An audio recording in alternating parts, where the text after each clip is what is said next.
Don't miss the Divas. Subscribe to Big CBS Love on your set-top box today. SMS Love to 55454 to get Big CBS Love. The Diva Destination.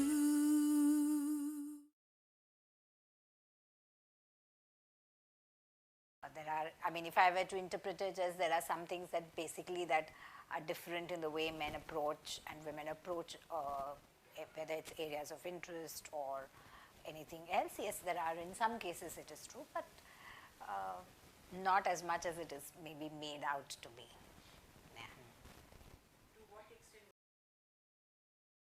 Well, professionally, at least in India, I think, and in advertising, which is what I'm familiar with, I don't think there is too much of a difference in the way men and women approach, corporate world or how to deal with business, etc. So it could. I'm told that that is more an exception than the rule, and other industries are somewhat different. But from my experience, I don't think there's too much of a difference between how men and women approach the professional life in India, at least. From a consumer and purchasing point of view, I think yes, there are some differences intrinsically in how men shop and women shop, and that does make a difference in terms of communication and how is it that you will communicate to men and how you will communicate to women.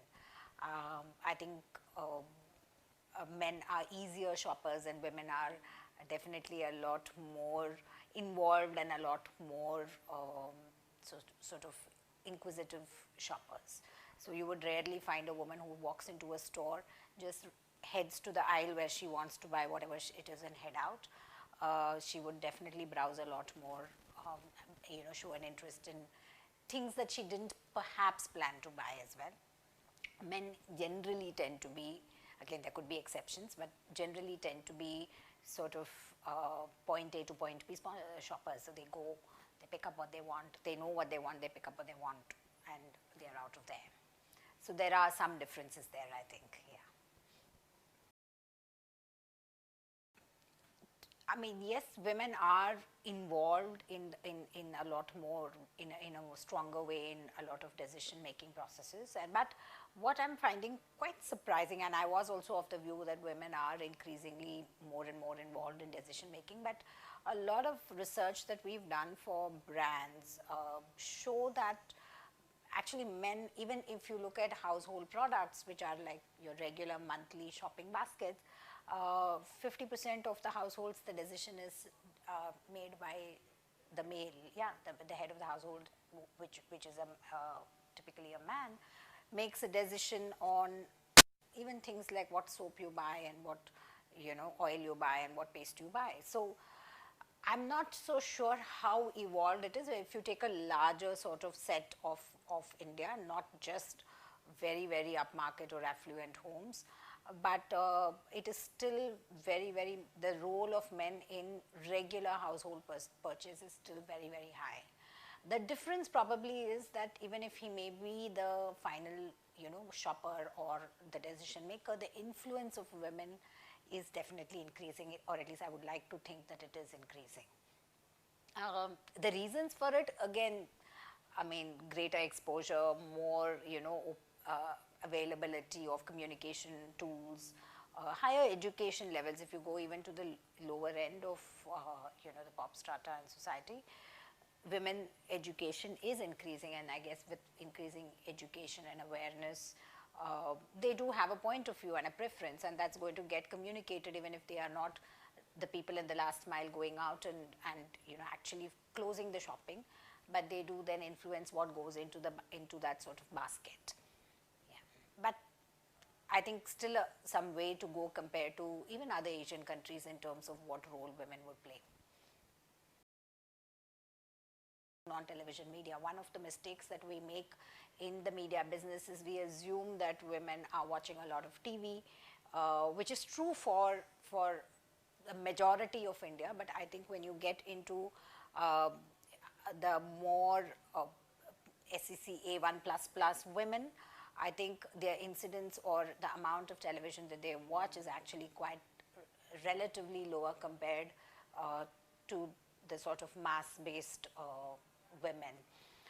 And so, I mean, the difference is that when we look at planning for premium audiences among men, I think we are very, very conscious about the fact that they don't watch too much of television, and therefore what else and how else can we communicate. But the same degree of like sort of, you know, how much attention you pay to upmarket women and how much of television they watch is probably not there, or and they're sort of clubbed saying, oh, women watch a lot of television.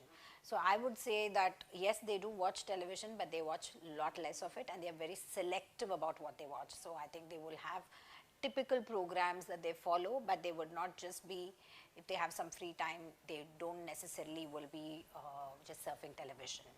I think the role of the digital media is increasing. They are, I mean, most of them, of course, have access to the internet, whether it's on their phone or whether it's at home, and they are rather avid sort of consumers of the digital media, and so that is a very important platform. I think newspapers, especially the supplements, continue to be read. So whether it is, you know, the Bombay Times of the world, they are definitely read. I am a bit of a doubter about the role of magazines.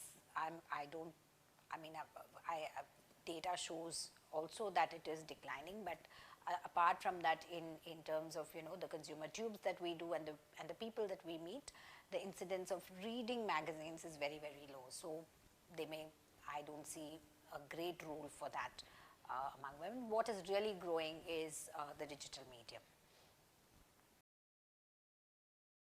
Well, I think characteristics, I think a couple of them, yes. I think women have a greater degree of attention to detail, which is very important in media, because you're dealing with, I mean, all said and done, we still deal with a lot of numbers and a lot of spreadsheets, and so that attention to detail is important, and women do have that.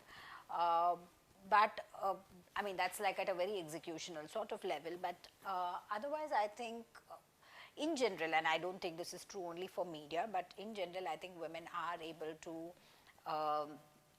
multitask a lot more. So when your working world is a little chaotic, they can still manage with multiple elements of pressure points that are there within that. I think women by and large tend to be a little bit more patient, so that also helps in a sort of environment like media where you know there are a lot of different pressures that are there.